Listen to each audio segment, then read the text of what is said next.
ڕۆژێکی وەکو ئەمڕۆدا یەکەمین ئەزموونی هەڵبژاردن لە کوردستانی عێراق بە پێی یاسای ژمارەیەکی بەرەی کوردستانی لە 1992 بە سەرپەرشتی و چاودێری نوێنەرانی چەندین ڕێکخراوی بیانی لە بواری مافی مرۆڤ و دیموکراسی و ئەندامانی پەرلەمانی وڵاتانی ئەوروپا و ڕۆژنامەنووسانی بیانی ئەنجامدرا کە 967,229 دەنگ دەربەشداریان تێدا کرد. ئەو لیستانەی بەشداریان لە هەڵبژارنەکەدا کرد بریتی بوون لە لیستەکانی پارتی دیموکراتی کوردستان و لیستی یەکێتی نیشتیمانی و زەحمەتکێشان و لیستی ئیسلامیەکان و لیستی یەکگرتن کە پێک هاتبوو لە پارتی سۆشیالیست و پارتی سربەخۆی کوردستان، هەروەها یەکێتی دیموکراتی کوردستان و حزبی شووعی و بێلایەنەکان و لیستی پارتی گەلی دیموکراتی کوردستان و لیستی سربەخۆی دیموکراتەکان. با پێی ئەنجامەکانی هەڵبژاردن کە لەلایەن دەستەی باڵای سەرپەرشتیاری هەڵبژاردنەکانی ئەنجومەنی نیشتیمانی کوردستان ڕاگەیەندرا کە بە سیستەمی نوێنەرایەتی ڕێژەیی بەڕێوەچوو تەنها لیستی پارتی دیموکراتی کوردستان و لیستی هاوبەشی یەکێتی نیشتیمانی کوردستان و حزبی زەحمەتکێشان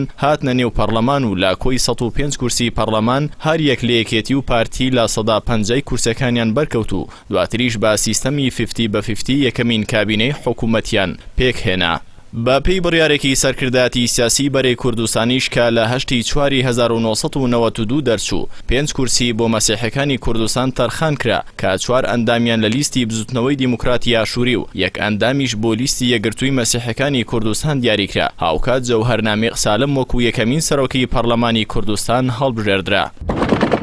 بەهۆی هەڵگیرسانی شەڕی ناوخۆ لە 2 مایسی ساڵی 1994 نەتواندرا هەڵبژاردنی خولی دووەم ئەنجام بدرێت، بەڵام پەرلەمانی کوردستان هەوڵێکی زۆریدا بۆ ئەوەی ڕێگا لە تەشەنەسەندنی ئاگری ئەو شەڕە ناوخۆییە بگرێت. بۆ ئەمەش هەڵوێستی خۆی لە ڕاگاندنێکی دۆکیومنتیدا کە لە 19 خاڵ پێکاتبوو دژی ئەم شەڕە دەرکرد و چەندین لیژنەی مەیدانیشی بۆ چاودێریکردنی جێبەجێکردنی پرۆسەی ئاگربەست و بڕیاردانی ئاشتی لە بەرەکانی شەڕ پێکهێنا. هەروەها 59 ئەندام بۆ ماوەی 101 ڕۆژ لە هۆڵێکی پەرلەمان دژی شەڕی ناوخۆ پەناگیری خۆیان ڕاگەیاند.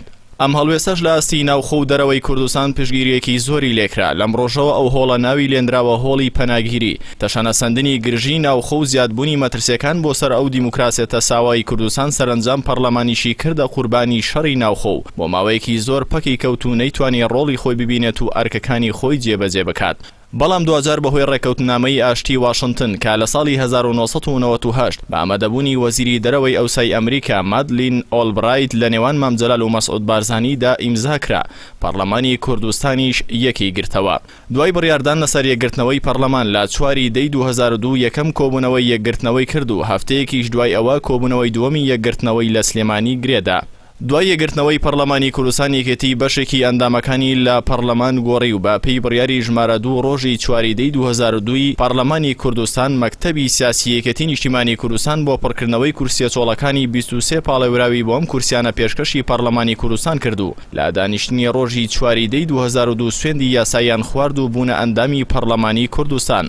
هەر بۆ تەواوکردنی ژمارەی ئەندامانی لیستی پارتی دیموکراتی کوردستان کە بە پێی ڕێکەوتنامەی واشنگتن 51 ئەندام وەکو پشکی پارتی دیموکراتی کوردستان دیاریکرا بوو. پەرلەمانی کوردستان لە دانیشتنی ژمارە 3 ڕۆژی 15 دەی 2002 ئەندامەتی فەلەکەدین کاکەیی بۆ پڕکردنەوەی ئەو کورسەی پارتی دیموکراتی کوردستان با کۆی دەنگ پەسەند کرد و هەر لەو دانیشتنەدا سوێندی یاسایی خوارد. لەبەرەوە یەرکی پەرلەمان گواستنەوەی پرۆسەی سیاسی و ئاشتی بوو بۆ خۆناغێکی پێشکەوتوتر کە ئەویش یەکگرتنەوەی هەردوو ئیدارەی کوردستان بوو کە لە ئەنجامی شەڕ لە هەولێر و سلێمانی دروست بوون، بۆیە ئەم خولە بە خولی گواستنەوە ناونرا.